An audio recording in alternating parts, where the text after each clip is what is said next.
अस्सलामुअलैकुम वरहमतुल्लाह। जैसे कि हमने आज अपनी टू डू एप्लीकेशन को कंप्लीट करना है। टू डू एप्लीकेशन में बेसिकली हमारे पास हमने एक टू डू का कंपोनेंट ऑलरेडी बनाया हुआ है। अब इस टू डू एप्लीकेशन के अंदर हम फंक्शनैलिटीज़ बनाएंगे, डाटा को एंटर करवाना, टास्क को उसको एंटर करवा के हम अरे के अंदर एंटर करवाएंगे और डिस्प्ले भी करवाएंगे। फिर फर्दर हमने क्या करना है, उसके अंदर चेक की फंक्शनैलिटी और डिलीट की फंक्शनैलिटी को डन करवाना है और साथ लोकल स्टोरेज का कॉन्सेप्ट भी क्लियर करना है। CSS में नहीं कर रहा, CSS मैंने index.css में ये वाली CSS ऑलरेडी बनाई हुई है। ठीक है, सिंपल हम क्लास नेम वो दे देंगे, अप्लाई कर देंगे। तो इसीलिए मैंने जस्ट बना दी है कि सिंपल, अब मैं नहीं चाहता कि इसके अंदर हमारा ज़्यादा टाइम लगे। तो आप इधर इसको यहाँ पर भी देख सकते हैं और मैं इसकी वीडियो की डिस्क्रिप्शन में भी जो स्टाइलिंग का कोड है वो शेयर कर दूंगा। तो आपने जस्ट क्लास नेम वैसे मेंशन करनी है। हम स्टार्ट करते हैं। तो पहले हम क्या करते हैं, app.jsx के अंदर टू डू एप्लीकेशन को कॉल आउट कर लेते हैं। हमारी एप्लीकेशन टू डू, ओके, ये हमने कॉल आउट किया और इसको हमें इंपोर्ट भी करना पड़ेगा। और हमें ऐसे नहीं देगा तो हम डायरेक्टली इंपोर्ट खुद से कर लेते हैं। इंपोर्ट टू डू फ्रॉम और डॉट स्लैश कंपोनेंट्स का folder slash to do. Okay, जैसे हम अपना टर्मिनल ओपन करते हैं और देखते हैं हमारी एप्लीकेशन ऑलरेडी रनिंग स्टेट में है। तो देख लेते हैं कि क्या शो हो रहा है। ओके, टू डू एप्लीकेशन हमें शो हो रहा है। चलें, फर्दर हम क्या करते हैं, अब हमारा काम जो है ना हमारी टू डू एप्लीकेशन से है। तो हम अपनी टू डू एप्लीकेशन को यहाँ पे ओपन करते हैं, कंपोनेंट को, और यहाँ पे स्टार्ट करते हैं। अच्छा, टू डू एप्लीकेशन के लिए हमें कितना पार्ट चाहिए, कितना हिस्सा चाहिए? तो हम सिंपली क्या करेंगे, यहाँ पे इसको क्लास नेम दे देंगे टू डू ऐप का, जो मैंने ऑलरेडी दिया हुआ है, ताकि हमारे पास वो एरिया आ जाए, वो पोर्शन ऑफ स्क्रीन आ जाए, क्योंकि यहाँ पे मैंने स्टाइलिंग की हुई है। ठीक है ना, तो स्टाइलिंग आप देखते जाइएगा साथ साथ। फर्दर हम क्या करेंगे, इस टू डू एप्लीकेशन के अंदर हमें हमारी एक हेडिंग चाहिए। तो हेडिंग के लिए हम ले लेते हैं डॉट टू डू हेडर की क्लास दे देते हैं। मैंने साइड बाय साइड इसलिए रखी है मैं क्लास नेम देख सकूँ। तो इसको मैं नाम दे दूंगा टू डू ऐप। अच्छा, देखते हैं हमारी हेडिंग इस तरह शो हो रही है। ओके हो गया। देन आगे हमारे पास जो टू डू हेडर के बाद हमारे पास, ठीक है, टू डू हेडर की क्लास दी ना, ओके हो गया, ठीक है। देन हमारे पास ऐड टास्क के हमने एंटर करना है।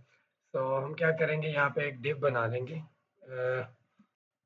Div dot add task. Okay, इसके अंदर मैं फॉर्म का टैग लगाऊंगा। एक्शन को हटा देते हैं। अच्छा, अभी आपने फंक्शनैलिटी पे फोकस करना है। इनपुट फील्ड बनाऊंगा और इसको प्लेस होल्डर दे देंगे enter task here. Okay okay, enter task here, sorry. Okay, देखते हैं हमारे पास इस तरह फील्ड बन के आ गई। अगर हम देखें तो यहाँ पे हमारे पास ये टू डू हेडर H2 का टैग लगा हुआ है, ठीक है ना। ओके, ये हमारे पास दूसरी कोई हेडिंग होगी, बाद में देख लेते हैं। ऐड टास्क फॉर्म हो गया हमारे पास, टास्क एंट्री की इनपुट फील्ड है। तो हम यहाँ पे क्लास नेम ले लेंगे टास्क एंट्री।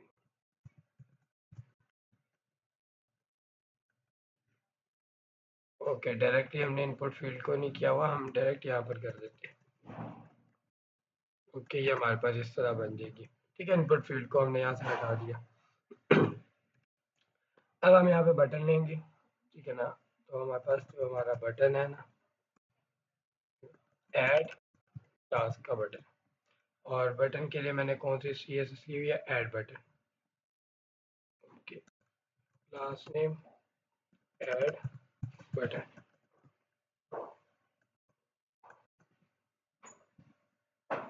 ओके, हम इसको डायरेक्टली ऐड बटन पे अप्लाई कर देते हैं ना। ओके, ऐड बटन इस तरह आ जाएगा। आप स्पेसिफिकली डिव भी बना सकते हैं, लेकिन मैंने कहा चले इस तरह ठीक है। अच्छा, हमारे पास ये कुछ इस तरह बन के आ गई। अब देखें, अब हम थोड़ी देर के लिए इसको भी साइडलाइन करते हैं और इस पोर्शन पे बात करते हैं। ठीक है ना, इस पोर्शन पे बात करते हैं, इसको भी मैं साइड पे रखता हूँ।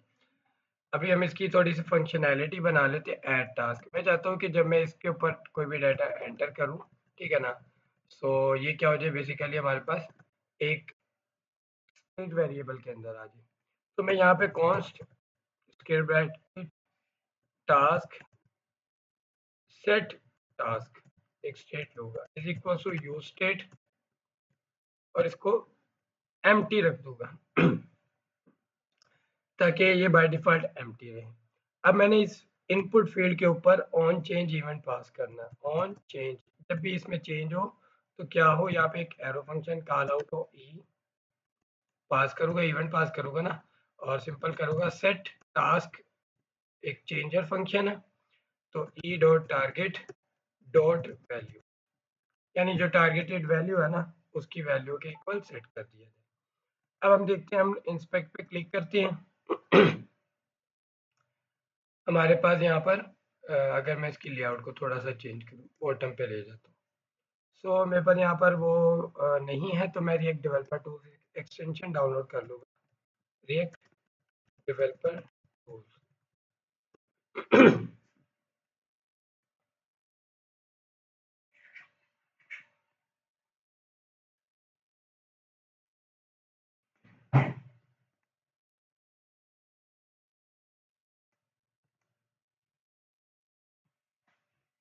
हमारे पास हमारी रिएक्ट डेवलपर टूल्स की एक्सटेंशन डाउनलोड हो गई है।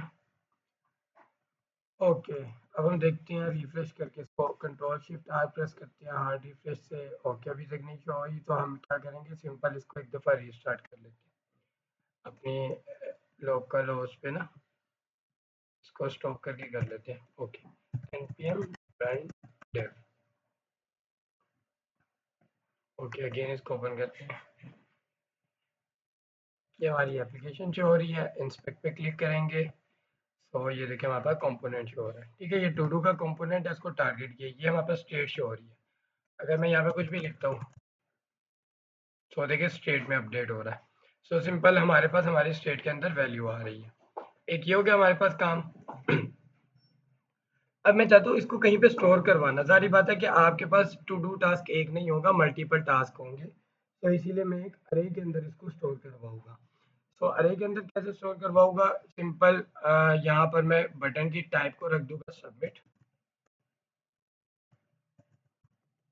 और जब भी मैं फॉर्म को सबमिट करूँ तो ऑन सबमिट एक फंक्शनैलिटी रन हो, एक फंक्शन रन होगा, हैंडल टास्क एंट्री का नाम दे दीजिए। ओके, अच्छा मैंने इसको हैंडल टास्क एंट्री का नाम दे दिया, इसको मैं कॉपी कर लेता हूँ फंक्शन के नेम को। अब मैं यहाँ पे एक फंक्शन कॉलम कर लेता हूँ, यहाँ पे लिख देता हूँ कॉस्ट, फंक्शन का नेम इक्वल इवेंट है तो ई पास करेंगे, और एरो फंक्शन बना दिया हमने। अब देखिए ये फॉर्म का टैग यूज हो रहा है और ऑन सबमिट फंक्शनैलिटी यूज हो रही है, तो फॉर्म का जो डिफॉल्ट बिहेवियर होता है ना वो रीलोड करवा देता है आपके पेज को, यानी आपकी विंडो को, आपकी ब्राउजर को, स्क्रीन को रिफ्रेश कर देगा। तो इससे बचने के लिए E dot prevent default function use करते हैं हम, ताकि हम जो डिफॉल्ट बिहेवियर है ना उसको रोक सकें।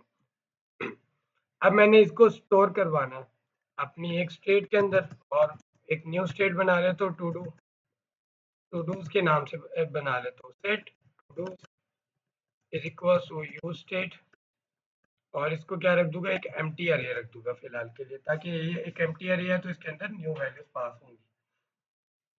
अब देखिए मैंने अपने जो टू डू है उसके अंदर मैंने चेक और अनचेक की फंक्शनैलिटी भी करनी है, और टू डू का डाटा भी स्टोर करना है ईच एंट्री का, और आईडी भी हमारे पास होनी चाहिए। तो मैं वो कैसे स्टोर करूँगा, मैं कहूँगा सेट टू डूज, अब अरे के अंदर मैं सेट करवा रहा हूँ ना, तो ये एक फंक्शन है तो फंक्शन सेट।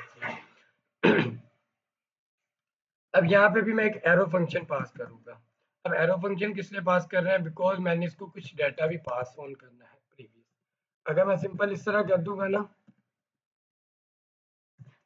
सिंपल करली ब्रेसेस, एक आईडी पास कर दूंगा, चले मैंने 1 पास कर दिया फर्ज करें, और यहाँ पे मैंने वैल्यू पास कर दी, टेक्स्ट जो है ना मेरे पास वो किसके इक्वल होगा, जो टास्क के इक्वल हो जाएगा, यानी टास्क के अंदर जो डाटा स्टोर है, कोमा, और यहाँ पे एक चेक इसको मैंने बाय डिफ़ॉल्ट फॉल्स रख दिया। इतना करने से भी मेरा काम हो रहा है, ठीक है ना? अब कैसे हो रहा है कि हम देखते हैं यहाँ पर टू डू को चेक करते हैं। अब देखिए हमारे पास 2 स्टेट्स हैं। मैंने लिखा हेलो और जैसे मैंने एंटर के बटन पे क्लिक किया, ऐड टास्क किया तो आप देखिए मेरे पास एक ऑब्जेक्ट बन गया। चेक फॉल्स है, आईडी 1 होगी, टेक्स्ट हेलो हो गया। बट क्या हो रहा है कि मैं जब यहाँ पे न्यू एंट्री कर रहा हूँ, न्यू एंट्री करूँगा और एंटर प्रेस करूँगा तो आप देखिए कि मेरे पास जो प्रीवियस डाटा था वो इरेज हो जाएगा और न्यू डाटा स्टोर हो जाएगा और आईडी भी यूनिक नहीं आ रही, आईडी भी 1 आ रही है अगेन। तो इससे बचने के लिए मैं क्या करता हूँ, सिंपल इतने काम को हम ऐसे नहीं करेंगे। हम क्या करेंगे, एक एरो फंक्शन पास करेंगे और यहाँ पे प्रीवियस डाटा पास करेंगे। प्रीवियस डाटा बेसिकली क्या है, हम जो ऑलरेडी टू डू के अरे के अंदर डाटा है उसको पास ऑन कर रहे हैं। और अब हमने उसको एज इट इज रखना है तो मैं क्या करूँगा, यहाँ पे स्क्वायर ब्रैकेट यूज करूँगा। अब एरो फंक्शन है, आपको एक लाइन का कोड लिखना है तो आपको कर्ली ब्रेसेस लगाने की जरूरत नहीं है। और यहाँ पे ट्रिपल डॉट सेपरेट ऑपरेटर को यूज करूँगा, इसको प्रीवियस डाटा दे दूंगा। मतलब अरे के अंदर जो प्रीवियस डाटा वो एज इट इज रहेगा और कोमा लगा के करली ब्रेसेस। अब मैं न्यू ऑब्जेक्ट बनाना चाह रहा हूँ, उसकी एक आईडी होगी। आईडी किसके इक्वल होगी, डेट डॉट नाउ। अच्छा मैं भी आपको दिखाता हूँ ये डेट डॉट नाउ क्या करेगा। कोमा लगाया और फिर हम क्या करते हैं, यहाँ पे टेक्स्ट इक्वल रख देंगे जो हमारा टास्क है उसके, और कोमा लगा के चेक को मैं क्या कर दूंगा, फॉल्स सेट कर दूंगा। ओके, अब देखिए ये इतनी लाइन ऑफ कोड आपकी एंट्रीज कंप्लीटली करवा दिया अरे में। अब डेट डॉट नाउ और टेक्स्ट टास्क और चेक फॉल्स ये कैसे काम कर रहे हैं मैं दिखाता हूँ। अब देखिए मैंने एंट्री लिखा, एंट्री 1 एंटर किया, सॉरी एक minute, entry okay, add task पे क्लिक किया और मैं देखता हूँ मेरी अरे के अंदर। ओके ये देखिए मेरे पास चेक फॉल्स आईडी एक नंबर आ रहा है। तो डेट डॉट नाउ क्या कर रहा होता है, एक नंबर की लेंथ जनरेट कर देता है जो करंट डेट और टाइम की होती है। तो डेट डॉट नाउ ने ऐसे कर दिया। और आपको पता है कि जब भी आप ईच एंट्री करेंगे तो टाइम सेकंड्स में तो लाजमी चेंज हो रहा होगा, तो इसीलिए ये एक यूनिक ही आईडी जनरेट होगी। और टेक्स्ट आपके पास एंट्री 1 के नेम से स्टोर हो गया और चेक फॉल्स स्टोर हो गया। तो आप देखिए आपके पास पहली एंट्री हो गई। एंट्री 2 करते हैं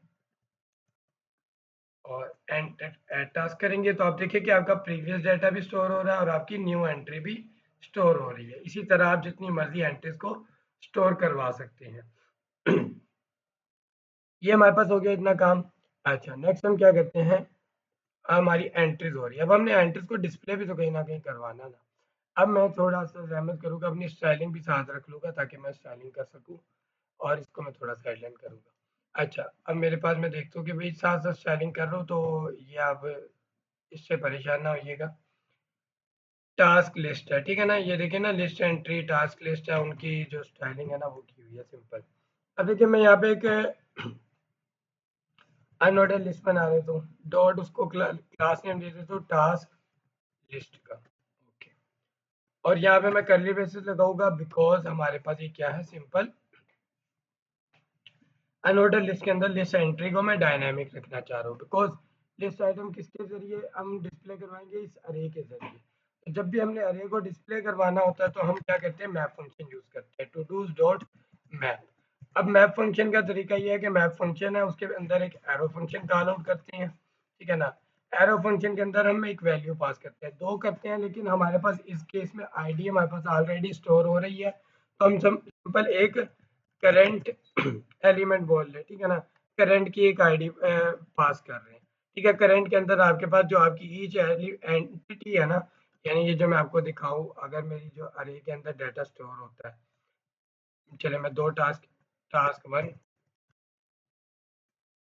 और ये टास्क 2। अब देखिए ये दो डाटा स्टोर हो रहे हैं तो करंट क्या करेगा, ये सबसे पहले इंडेक्स की सारी वैल्यूज पास कर देगा और सेकेंड टाइम जब लूप चलेगी मैप फंक्शन की मदद से तो ये दूसरी एंट्री को पास कर देगा। तो सिंपल करंट ये काम कर रहा है। अब हम इसको रिटर्न करना चाह रहे हैं क्योंकि JSX को रिटर्न करना है। तो JSX में हम क्या रिटर्न कर रहे हैं, इसको लिस्ट आइटम रिटर्न कर रहे हैं, ठीक है ना। और लिस्ट आइटम के पास कोई ना कोई की भी होगी। की क्या होगी हमारे पास, जो हमारे पास करंट के अंदर डॉट आईडी है वो यूनिक की होगी जिसकी वजह से वो क्या करेगा, आइट्रेशन परफॉर्म करवाएगा। तो सिंपल इस लिस्ट आइटम को मैं एक क्लास नेम भी दे देता हूँ, सिंपल जैसे मैंने लिस्ट एंट्री को दी हुई है यहाँ पर, और लिस्ट एंट्री की क्लास नेम दे दी। ओके हो गया। अब ये हम देख लेते हैं कि हमने इसमें कोई इशू तो नहीं है स्टाइलिंग में, ठीक है। बहरहाल हम इसको भी लेके चलते हैं। अब देखिए लिस्ट आइटम हमारे पास हमारी डिस्प्ले हो रही है, बट ये डिस्प्ले कहाँ पर हो रही है, कैसे हो रही है, ये भी तो हमने दिखाना है ना। सारी बात है, एक स्पैन का टैग लेंगे, इस स्पैन के अंदर हमारे पास डायनामिकली करंट डॉट टेक्स्ट, जो हमारा टेक्स्ट है वो डिस्प्ले होगा, ठीक है ना। टास्क 1 टास्क 2 शो हो रहा है। ओके हो गया। देन हमारे जो बटन है, क्लियर बटन है और डिलीट बटन है, ठीक है ना। तो वो डिस्प्ले हो रहे हैं, तो हम उनको डिस्प्ले करवा लेते हैं। हम एक बटन यूज़ करेंगे, बटन इसको लिखेंगे चेक या डन का बटन लिख देंगे, और इसी तरह एक और बटन लेंगे, ये हमारे पास क्या होगा, डिलीट बटन होगा। ओके, यहाँ पे आप वो भी लगा सकते हैं, आइकन भी लगा सकते हैं, जैसे मैं आइकन यूज़ कर लेता हूँ, ये चेक का आइकन यूज़ कर लेते हैं, और यहाँ पे हम विंडो डॉट प्रेस करेंगे और ये वाली आइकन यूज़ करेंगे। आप रिएक्ट आइकन्स भी इंस्टॉल करके रिएक्ट आइकन्स यूज़ कर सकते हैं। देन हम क्या करेंगे, यहाँ पे बटन को क्लास नेम देंगे, क्लियर बटन की क्लास नेम है, सो हमारे पास चेक बटन की, सॉरी ये चेक बटन की क्लास नेम है, तो इसको क्लास नेम देंगे चेक बटन की। और ये डिलीट बटन की है, तो इसको क्लास नेम देंगे डिलीट की। अब देखिए हमारे पास एंट्रीज कुछ इस तरह शो हो रही है। अब यहाँ पे कुछ स्टाइलिंग आगे पीछे है, उसको देख लेते हैं हम। हमारी जो स्टाइलिंग है वो आगे पीछे क्यों है, वेट एक मिनट में देख लेता हूँ।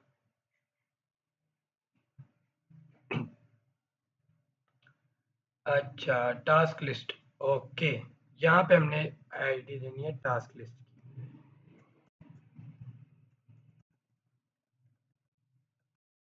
और ये जो आईडी है ना, ये टास्क लिस्ट की नहीं है, ये गार्बन लिस्ट एंट्री की होगी। वेट, ओके, हमारे पास हमारी टास्क लिस्ट ऐसे आ गई।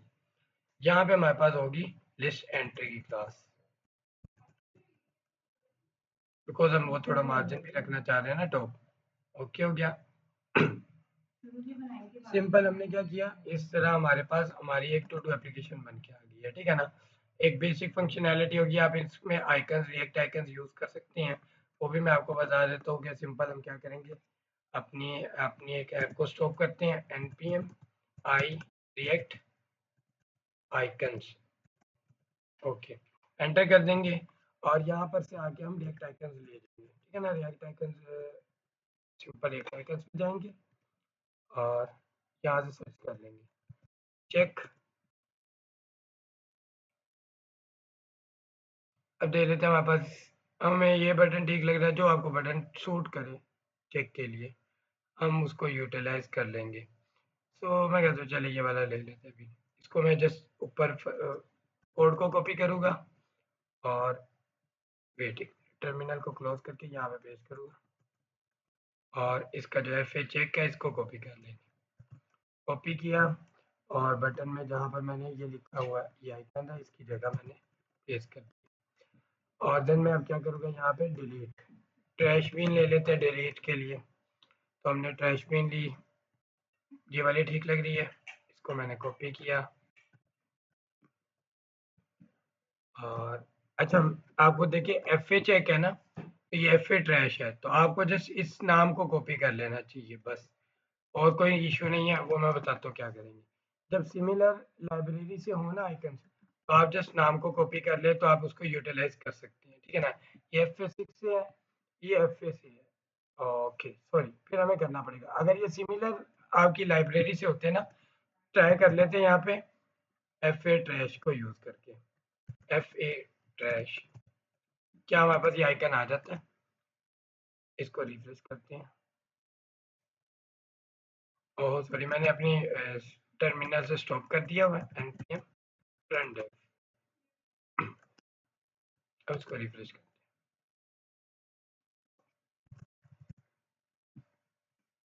ओके देखिए आइकन आ गया ना, बिकॉज वो सेम सिमिलर लाइब्रेरी से थे, तो इसीलिए मुझे दो दो दफ़ा इंपोर्ट करने की ज़रूरत भी नहीं पड़ी। जस्ट मैंने क्या किया, सिंपल वहाँ पे नेम मेंशन कर दिया और यूटिलाइज कर लिया।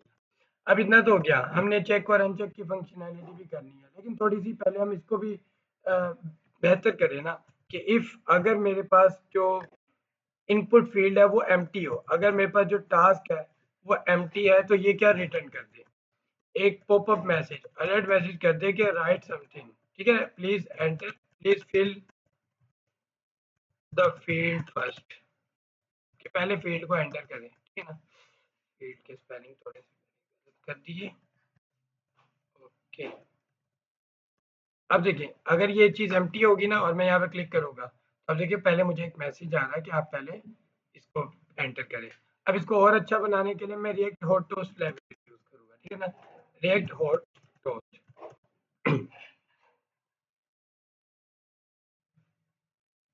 सो आपके पास ये एक लाइब्रेरी होती है रिएक्ट हॉट टोस्ट की, ये आपके पास टोस्टर है, ठीक है ना। आप इसको यहाँ पे हमने इसको कॉपी कर लेंगे और इसको क्या करेंगे, अपने मेन में आके ऐप के नीचे पेस्ट कर देंगे। अब ये टोस्ट इंस्टॉल भी करना है, तो हम टर्मिनल ओपन करेंगे, ऐप को सॉप करके npm i react hot toast, okay, ये हम इंस्टॉल कर लेंगे। और जैसे यहाँ पे क्या करेंगे, इंपोर्ट कर लेंगे, import toaster from react hot toast, ठीक है ना, इसको इंपोर्ट कर लिया, हम इसको यूटिलाइज कर रहे हैं ना, और अपनी ऐप को दोबारा स्टार्ट कर लेंगे। अब मैं क्या करूँगा, अपने टू डू में आके मुझे जहाँ पे टोस्टर चाहिए होगा तो वहाँ पे क्या करूँगा, इंपोर्ट करूँगा जस्ट,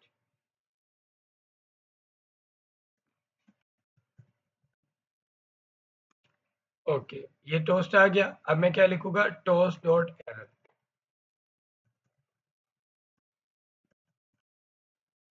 अच्छा ये सिर्फ अच्छा बनाने के लिए आपकी एप्लीकेशन को, अगर मैं इसको रीलोड करता हूँ और एम्प्टी फील्ड पे क्लिक करता हूँ तो आप देखिए कि मुझे पॉपअप मैसेज इस तरह का आ रहा है, ठीक है, जो कि ज़्यादा अच्छा अट्रैक्टिव लगता है, तो इसीलिए मैंने किया सिंपल। स्टाइलिंग को भी साइड पे रख लेते हैं। अब हम अपनी एप्लीकेशन के कोड पर आ जाते हैं। मैं थोड़ा सा कोड को जूम आउट कर लेता हूँ ताकि इजीली आपको नजर आ जाए। अब देखिए जब अगर आप एम्प्टी फील्ड में एंटर करोगे तो आपको इस तरह का मैसेज आएगा। अब आपने एक और चेक भी पास करना है कि अगर डुप्लीकेट एंट्री होती है, जैसे देखिए ना मैंने टास्क 1 लिख के एंटर प्रेस किया और यहाँ पे टास्क 1 अगेन लिख के एंटर किया, तो देखिए दोनों एंट्रीज हो रही है, तो मैं दोनों नहीं चाहता, तो मैं क्या करूँगा, यहाँ पे डुप्लीकेट चेक लगाऊंगा, ठीक है ना। सबसे पहले तो हमने चेक लगाया empty field,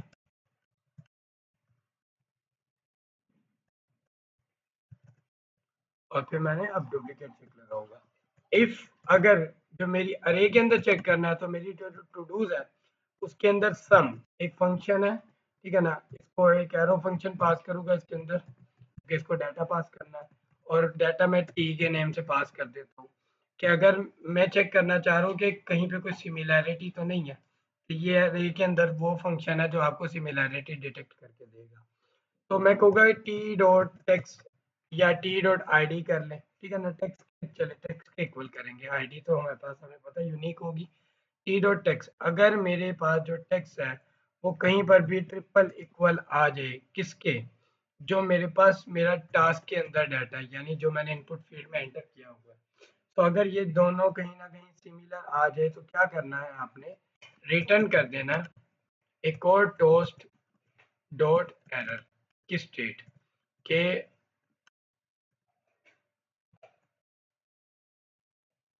you try to enter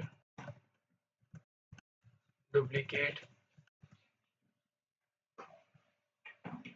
या डुप्लीकेट एंट्री लिख दें, डुप्लीकेट टास्क, ओके ये कर देते हैं, ओके।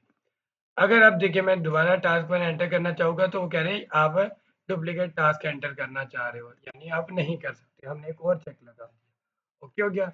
और यहाँ पे हमारे पास क्या होगा, टास्क एंट्री डन होगी, ओके। अब इस टास्क एंट्री होने के बाद मैंने फील्ड को एम्प्टी भी तो करना है, तो मैं सेट टास्क क्या करूँगा, दोबारा से एम्प्टी कर दूंगा, अब क्या होगा, मैं इसको रिफ्रेश करता हूँ, टास्क 1 एंटर किया। अब आप देखिए, सॉरी 1 मिनट,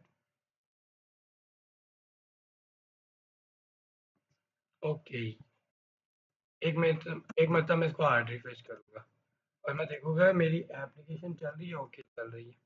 अब हम एंटर करते हैं टास्क 1, ओके, और हमारी स्टेट किस वजह से नहीं हुई एम्प्टी, सेट टास्क दोबारा से एम्प्टी रख दिया। ओके, वैसे ही कैशे का एरर आ रहा होगा, वरना आपके पास इससे ये आपकी एंट्री जो इनपुट फील्ड की है वो ख़त्म हो जाती है, सेट टास्क। ओके, कोई वैसे एरर नहीं है, मैं देख लेता हूँ, आपकी स्टेट में भी कोई एरर नहीं है। इसमें टू डू में चेक करते हैं। ओके,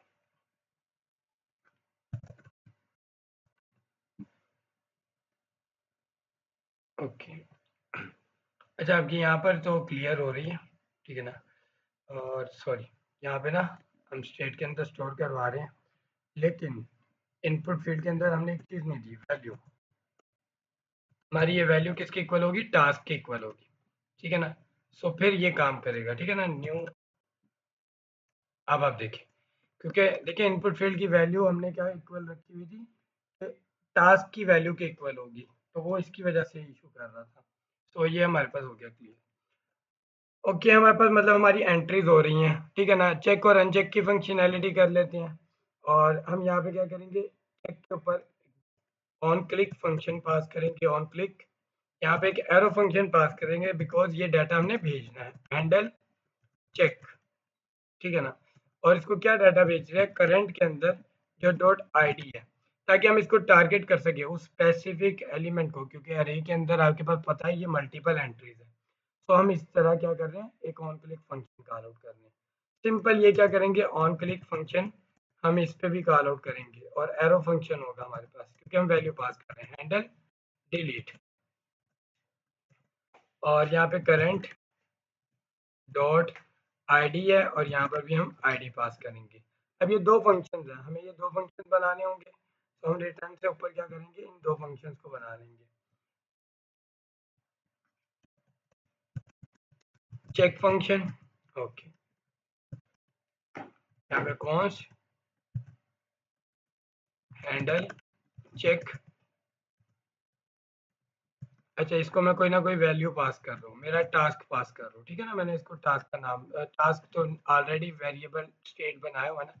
चले मैं एक इसको वैल्यू पास कर रहा हूँ, ठीक है ना, ताकि हम इसकी फंक्शनैलिटी को डेट करवा सकें, और एक हम डिलीट फंक्शन बनाएंगे, और इसको रखेंगे कॉन्स्ट हैंडल डिलीट, और इसको भी एक वैल्यू पास करेंगे, और ये भी एक एरो फंक्शन होगा। ओके हो गया, हैंडल डिलीट, हैंडल की स्पेलिंग मैंने गलत लिखी है, इसी वजह से वो फंक्शन इशू कर रहा है।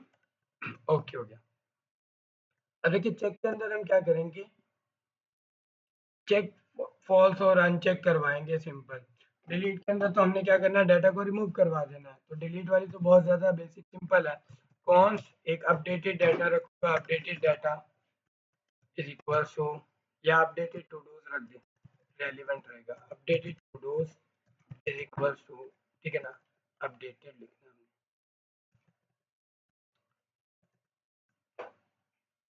Todo, to dos dot filter. Filter का मतलब है किसी चीज़ को, एलिमेंट को ढूंढ के निकालना। सो ये एक फंक्शन है अरे का, तो यहाँ पे मैं इसको भी कोई ना कोई टी डाटा पास कर रहा हूँ, चलो, ठीक है ना। अब मैंने इसको क्या कहा, एरो फंक्शन है, तो टी डॉट आईडी, यानी आईडी को डिटेक्ट करो, और जो मैंने वैल्यू आईडी पास की है कि अगर कोई आईडी उसके इक्वल होगी तो वो मुझे रिटर्न कर दो। तो वो जैसे रिटर्न करेगा तो मैं क्या करूँगा, सेट टू डूज को अपडेटेड टू डू से रिप्लेस कर दूंगा, ठीक है ना। अब देखो यहाँ पर थोड़ा सा एक आप चीज देखिएगा, task 1 entry, task 2 entry, task 3, simple task 3 entry, okay. अब देखिए हमारे पास मल्टीपल एंट्रीज है। अब मैं जब इस पे डिलीट पे क्लिक करूंगा, सो अब देखिए सिर्फ टास्क रह गया, बाकी सारे रिमूव हो गए। मैं तो नहीं चाहता फिल्ट्रेशन में ये काम हो, फिल्टर क्या कर रहा होता है, आपको वो चीज़ रिटर्न कर रहा है जिसको आपने ढूंढने की कोशिश की। यानी मैंने उसे कहा कि इस अरे के अंदर जो वैल्यू मैंने जिसके ऊपर क्लिक किया ना, जिस वाले एलिमेंट पे क्लिक किया, उससे कंपेयर करो, उसकी आईडी से कंपेयर करो, क्योंकि मैंने क्या पास किया था, आईडी पास की थी हैंडल डिलीट पे। तो आईडी से कंपेयर करो, जब वो इक्वल आ जाएगी तो आपने क्या कर देना, सिंपल उसको दे देना, बाकी सबको इरेज कर देना। तो सिंपल मैं क्या करूँगा, इधर नॉट इक्वल लिखूंगा, यानी आईडी जिसकी इक्वल नहीं होगी ना, आपने उसको निकाल देना, बाकी सारा डाटा पास कर देना। ठीक है, यानी अगर अब मैं देखूँ तो टास्क 2, टास्क 3, अब आप देखिए मैं टास्क के ऊपर क्लिक करता हूँ तो सिर्फ टास्क रिमूव हो जाता है, क्योंकि आपने उसको फिल्टर आउट कर दिया अरे से। ओके हो गया, ये फिल्ट्रेशन हमारे पास डिलीट की फंक्शनैलिटी भी हो जाती है। फिर हम क्या करते हैं, हैंडल चेक फंक्शनैलिटी। इसमें भी हम एक अपडेटेड टू डूज रख लेते हैं, is equals to dos dot map function run करेंगे इसके ऊपर। ठीक है ना, अब मैप फंक्शन एरो फंक्शन है, तो इसमें भी एक टी वैल्यू पास कर देंगे एरो फंक्शन में। अब ये टी वैल्यू कैसे पास करेंगे, हम कहेंगे टी डॉट एक्स या टी डॉट आईडी, आईडी हमने पास किया ना, इक्वल्स टू वैल्यू के। जहाँ पे T dot I D equal value की होगी ना, तो आपने फिर क्या करना है, ये हम बताते हैं। अगर ऐसे होगा तो क्या करें, क्वेश्चन मार्क। ठीक है ना, आईडी के इक्वल होगा ना तो क्वेश्चन मार्क लगाना है। और क्या करना है, हम टर्नरी ऑपरेटर यूज कर रहे हैं, यानी ट्रू होने के केस में हम ये काम करेंगे क्वेश्चन मार्क के बाद, और अगर फॉल्स होगा तो हम फॉल्स वाला काम करेंगे। अगर फॉल्स होगा तो आपको पता है कि आपने जस्ट वैल्यू यानी टी जो है ना वो एज इट इज रिटर्न कर देना। ठीक है ना, और अगर ट्रू होता है तो हम क्या करते हैं, टी डॉट जो हमारे पास चेक होगा ना, ठीक है ना, एक ऑब्जेक्ट के अंदर करते हैं। ठीक है ना, टी डॉट जो चेक है, पहले triple dot T as it is रखना है। ठीक है ना, जो प्रीवियस डाटा है उसको एज इट इज रखना है, और टी डॉट चेक को हमने क्या कर देना, exclamation mark T dot check.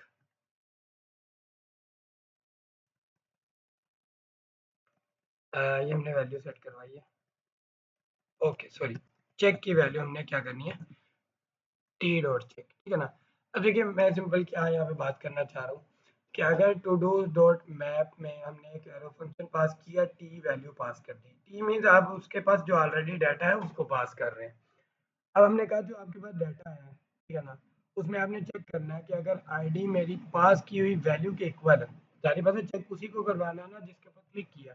तो वो क्लिक मैंने कहाँ से पास ऑन किया, यहाँ से, जब ऑन क्लिक फंक्शन का आउट किया, तो वही देखेगा कि जब वैल्यू इक्वल होगी तो ट्रू हो जाएगा। ठीक है ना, बेसिकली ये जो लॉजिक है ये ट्रू हो जाएगी। जब ट्रू हो जाएगा तो हमने क्या करना है, बाकी डाटा को एज इट इज रखना है, और जो चेक होगा ना उसके अंदर, तो उसके अंदर आपने क्या करना है, एक्सक्लेमेशन मार्क और टी डॉट चेक, यानी उसको रिवर्स कर देना है। यानी अगर फॉल्स होगा ट्रू कर देना, ट्रू होगा तो फॉल्स कर देना। अगर आपकी वैल्यू वो इक्वल नहीं आती तो आपने टी को एज इट इज पास कर देना। अब इतना देखते हैं हमारे पास क्या, इतना करने से हमारे पास ये कंप्लीट होता है। ये कोई ये नहीं लगेगा एज इट इज, चलो उन्होंने लगा दिया। अब सेट जो हमारे पास टू डूज है ना, उसको अपडेटेड टू डू से रिप्लेस कर देंगे। जाहिर बात है वो रिप्लेस करेंगे तो फायदा होगा। अब हम देखते हैं अपनी अरे को, ये ले टू डू अरे को, स्टेट को देख लेते हैं। ओके, अब टास्क 3 पे मैंने यहाँ पे क्लिक किया। ओके, देखिए आपके पास चेक क्या हो गया, ट्रू हो गया।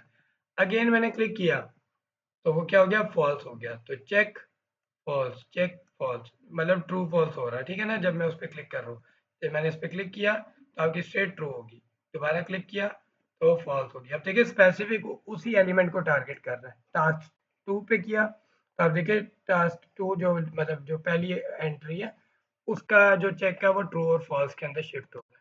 तो सिंपल आपके पास ये फंक्शनैलिटी डन होगी। अब मैं अपनी CSS स्टाइलिंग को साथ रखता हूँ, और तो मैं देखता हूँ मेरे पास स्टाइलिंग कैसी है।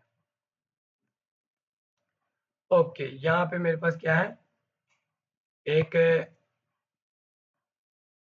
चेक की क्लास है, चेक की क्लास है। ठीक है ना, सो मैं क्या करूँगा यहाँ पे सिंपल लिस्ट आइटम के ऊपर क्लास नेम दूंगा, डायनेमिक क्लास नेम देनी है तो मैं इसको इस तरह नहीं लिखूंगा, कर्ली ब्रेसेस लगाऊंगा, बैकटिक यानी टेम्पलेट लिटरल्स को यूज करूंगा, और मेरे पास टास्क लिस्ट की एक क्लास नेम थी वो दूंगा।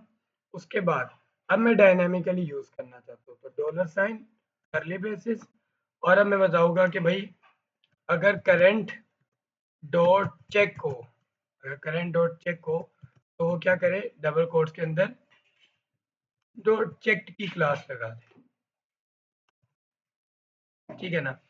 और अगर ये ना हो तो क्या करें, सिंपल क्लास कोई ना लगाए। ओके, अब देखें ये हमारे पास हो रही है ना फंक्शनैलिटी। आप सिंपल क्या कर सकते हैं, बटन को भी चेंज कर सकते हैं, यानी आप चेक और अनचेक के ऊपर है ना, तो यहाँ पर भी लगा सकते हैं। मतलब अब देखें ना ये एफ ए चेक है, तो अगर मैं यहाँ पे लिखूँ कर्ली ब्रेसेस लगाऊँ और यहाँ पे लिखूँ करंट डॉट चेक, अगर ये ट्रू हो तो हमारे पास एफ ए चेक आ जाए, तो वो सॉरी एक मैं चेक लिख देता हूँ, सॉरी मैं यहाँ पे ना आइकन ले आता हूँ, रिएक्ट आइकन्स पे जाता हूँ, फिर यहाँ पे कहता हूँ कि भाई क्रॉस का आइकन दे। अच्छा, यहाँ पे हमारे पास क्रॉस का आइकन, हमें क्रॉस इस तरह वाला चाहिए, ये वाला ऐसा क्रॉस, ठीक है ना। चलिए इसको ले लेते हैं, इंपोर्ट क्रॉस, इसको इंपोर्ट वाली कमांड को ऊपर पेस्ट करेंगे और आई एम क्रॉस है ना, अगर ये ट्रू होगा तो हम इसको यूज करेंगे, और अगर ये फॉल्स होता है तो हम क्या करेंगे, यहाँ पर हमारा एफ ए चेक वाला आइकन यूज करेंगे। खुद से लिख ले तो नाम याद है उसका। ओके, अब देखिए कैसे काम कर रहा है, ये देखिए एंटर किया, जब मैंने इसको चेक किया देखिए क्रॉस आइकन आ गया, जब मैंने दोबारा किया तो अब देखिए आइकन्स भी चेंज हो रहे हैं। तो सिंपल आप इजीली क्या करें, फंक्शनैलिटी रन करवा रहे हैं। अब लेकिन बस एक काम रह गया हमारी, मतलब वो सारा हो गया कंप्लीट, एक काम रह गया, जब मैं इसको रिफ्रेश करता हूँ तो मेरी स्टेट के अंदर से सारा डाटा रिमूव हो जाता है, तो मुझे इसको लोकल स्टोरेज में स्टोर करवाना होगा, ठीक है ना। तो मैं क्या करूँगा, लोकल स्टोरेज में स्टोर करवाने के लिए सिंपल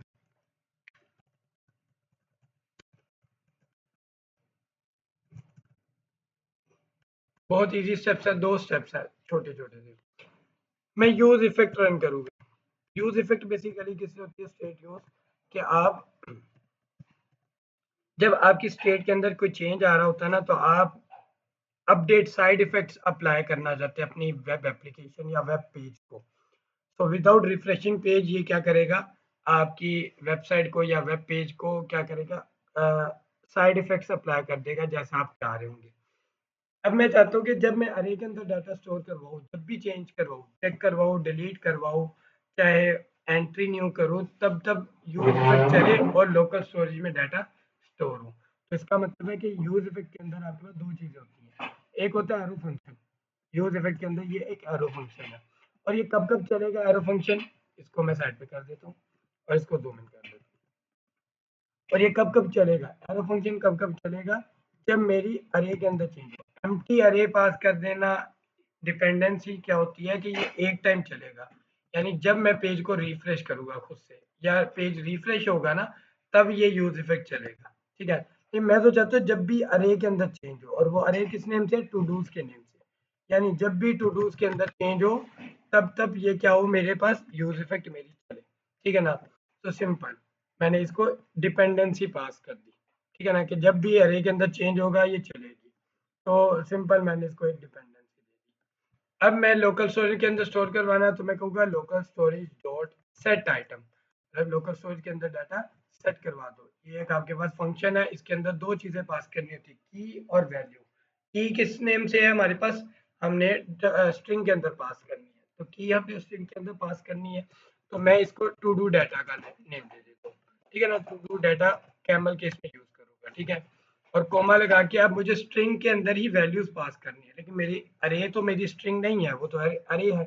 तो मैं क्या करूंगा, यहाँ पे जेसॉन डॉट स्ट्रिंगिफाई एक फंक्शन होता है जो बेसिकली जेसॉन फॉर्मेट के अंदर स्ट्रिंग बना देता है, यानी जो मेरी टू डूज है, यानी वो पूरी सॉरी टू डू नहीं टू डूज, मेरी जो अरे है, मैंने उसे कहा कि अरे को स्टोर कर लो और उसको स्ट्रिंग के अंदर कन्वर्ट करके स्टोर करना। इतना काम करने से लोकल स्टोरेज में मेरा डाटा सेट हो गया। अब मैंने गेट कहाँ पे करना, जाहिर बात है आप डाटा कहाँ पर चाह रहे हो, अपनी स्टेट के अंदर, डायरेक्टली स्टेट के अंदर। जब डायरेक्टली स्टेट के अंदर डाटा होगा तो आपके पास डाटा सारा इजीली डिस्प्ले हो रहा होगा, ठीक है ना। तो यहाँ पे मैंने स्टेट को एम्प्टी अरे पास की हुई है, तो इसकी बजाय मैं एक इसको एरो फंक्शन पास करूंगा, और इस एरो फंक्शन के अंदर मैं इसको कहूंगा भाई सेव डाटा, ठीक है ना। यानी मैं सेव डाटा को गेट करवाना चाहता हूँ, किधर से, local storage dot gate item, यानी लोकल स्टोरेज में जो डाटा स्टोर हुआ उससे गेट करवाना चाहता हूँ। अब वो गेट किस नेम से डाटा मैंने स्टोर करवाया था, टू डू डाटा के नेम से, तो गेट भी किसी ने किस नेम से करा होगा, स्ट्रिंग के अंदर टू डू डाटा लिखकर। इतने से हमारे पास डाटा आ जाएगा। लेकिन हमने चेक करना है कि अगर ये डाटा, अगर अरे के अंदर वो जो आपके पास लोकल स्टोरेज से डाटा कुछ नहीं आता, मतलब अरे के अंदर कुछ नहीं था, तो वो नल रिटर्न कर देगा। और नल तो हम नहीं चाहते, हम तो एक एम्प्टी अरे चाहते हैं, तो अगर डाटा कुछ नहीं होगा तो वो नल रिटर्न करेगा। तो अगर मैं उससे कहूँ कि अगर आपके पास जो सेव डाटा के अंदर जो डाटा है वो कुछ भी नहीं है, ठीक है ना, नल है, वो फॉल्स केस कंसीडर हो रहा है, तो आप क्या कर दो, रिटर्न खुद से कर दो एक एम्प्टी अरे, ताकि मेरे पास एरर ना आए, ठीक है ना। लेकिन अगर आपके पास डाटा आ गया तो सिंपल रिटर्न कर दो, क्या, जेसॉन डॉट पार्स। पार्स क्या करेगा, उसको रिवर्स कर देगा स्ट्रिंग डाटा को। पार्स किसको करना है, सेव डाटा को पास करके रिटर्न कर दो। ओके हो गया। अब हम इतना देखते हैं कि हमारी फंक्शनैलिटी चल रही इतनी। ओके, मैंने टास्क वन एंटर किया, और अगर मैंने पेज को रिफ्रेश किया तो आप देखिए कि मेरे पास टास्क वन नहीं रिमूव हो रहा। अब देखिए मैंने इसको डिपेंडेंट यूज इफेक्ट को इसके अरे के डिपेंडेंट क्यों रखा, मतलब टू डूज के डिपेंडेंट क्यों रखा। अब मैं चेक करता हूँ और दोबारा से रिफ्रेश करता हूँ, तो आप खुद देखिए यहाँ पे चेंज नहीं हो रहा, ठीक है ना। अगर मैं इसको दोबारा अनचेक करके दोबारा रिफ्रेश करता हूँ, तब भी मेरे पास यहाँ पे कुछ नहीं हो रहा। इट मीन्स कि जब भी मैंने चेक के ऊपर क्लिक किया तो अरे के अंदर चेंज हुआ ना। तो यूज इफेक्ट ने क्या किया, इसको नोट डाउन किया कि अरे के अंदर चेंज हुआ, तो वो उसने इस नोट डाउन की हुई चीज को अपडेट कर दिया, ठीक है ना। यूज इफेक्ट उसी टाइम रन हुई और डाटा लोकल स्टोरेज में अगेन स्टोर हो गया। सिंपल मैं डिलीट करके रिफ्रेश करूंगा तो वो डाटा रिमूव हो जाएगा। तो task one, task two, task three, तो इस तरह आपके पास देखिए अरेज बन रही।